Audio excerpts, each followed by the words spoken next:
Part 3. So, I changed my mind on the threads. Sorry.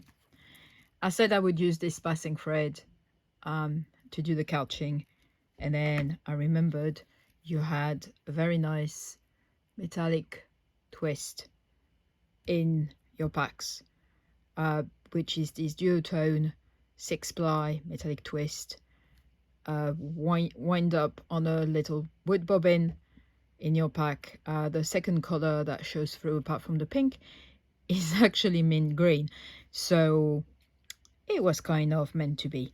So I did a test on this side. I also did a bit of testing for the next bit, but so ignore that for now, but I think it fits quite well. I'm gonna couch it using Gutermann Suol because it's quite resistant and I need this resistance, and it's a similar color to the Orifloss that I'm going to use later. I was tempted to use the Orifloss, which is what I started here, and then the problem with floss is that when you use one strand, it's actually not that strong. So when I went to do the point here, which you see just on the edge of the video, it broke, causing more problem. So I'm not going to use that. I'm going to revert back to my trusty Gutermann Suol, which is the thread I use mostly when I do gold work. If you're interested, this one is color 189. One more thing I need to say about this metallic twist is that that little wood bobbin is wrapped up in what looks like single-use plastic, but it isn't. It's a type of tape that sticks to itself. It's brilliant to keep your metallic thread tidy because they tend to be a bit springy. So don't throw it away. Keep it as you're using your thread. It doesn't stick to anything else but itself, which is super important. I cut myself a length that I folded in half because I'm going to couch it as a pair.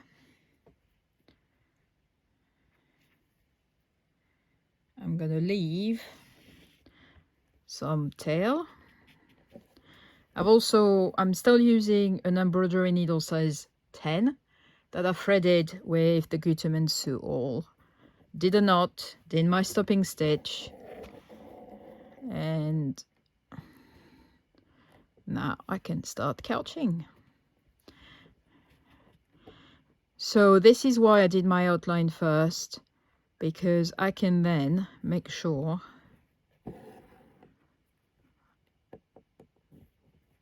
my pair of twists get cozy with that outline.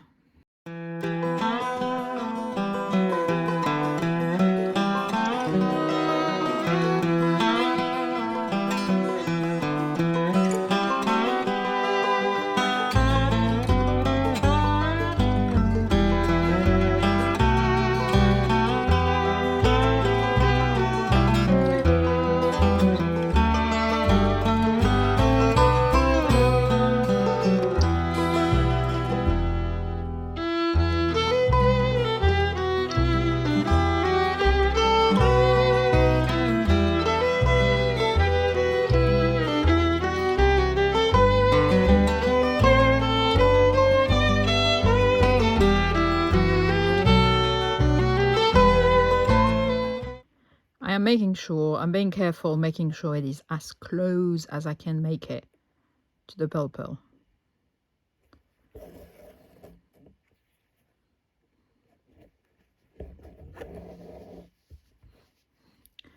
I've got the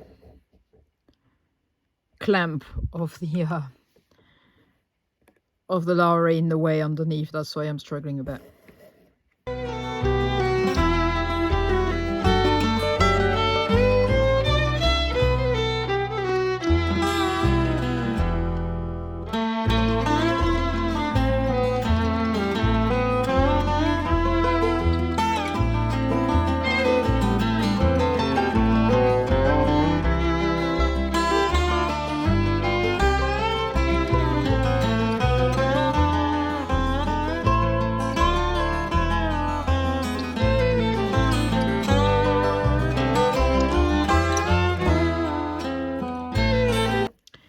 couching stitches are about 3-4 millimeters apart. I will add a second pair that I will couch in the brick fashion, so with a couching thread that is about halfway through in between the two.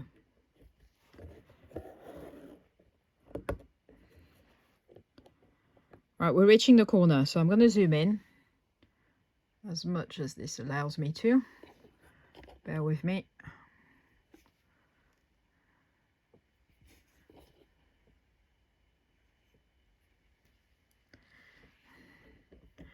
I'm going to do one stitch in preparation of that corner over the both threads. I'm going to pull one away, the one on the inside, come up in the middle in between, and do one stitch just over one thread perpendicular, so vertical to that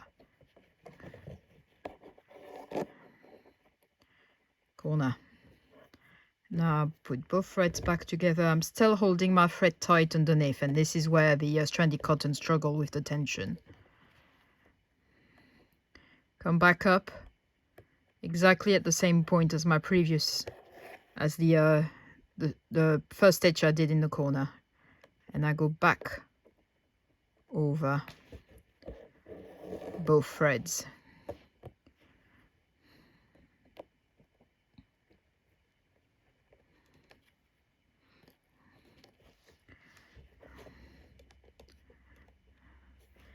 And this is where the pointy bit of my tweezers gets super helpful,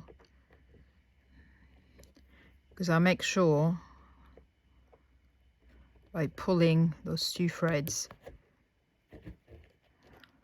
that I get a nice filled corner, and I can carry on couching.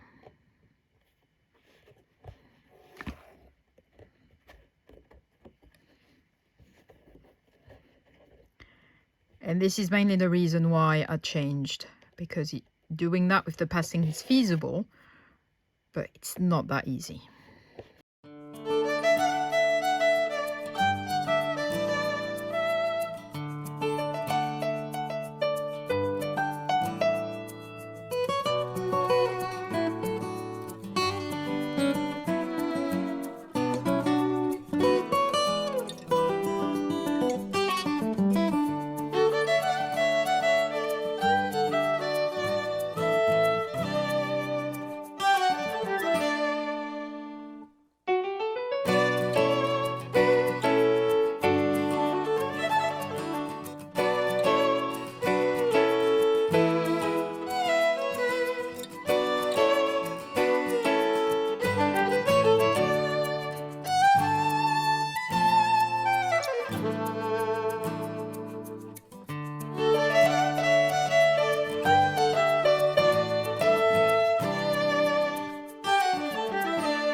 Right, I'm going to carry on all the way around with the second pair.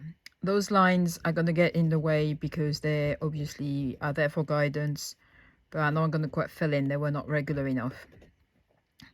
So what I'm going to do is I'm going to scrape them, either using my mailer or my tweezers. And to erase them completely, I'll use like a wet cotton bud or something to just get rid of it before I put the next stitch on. So I'm going to do all of this couching off camera, and then I'll be back for the next bit, which should be blanket stitch.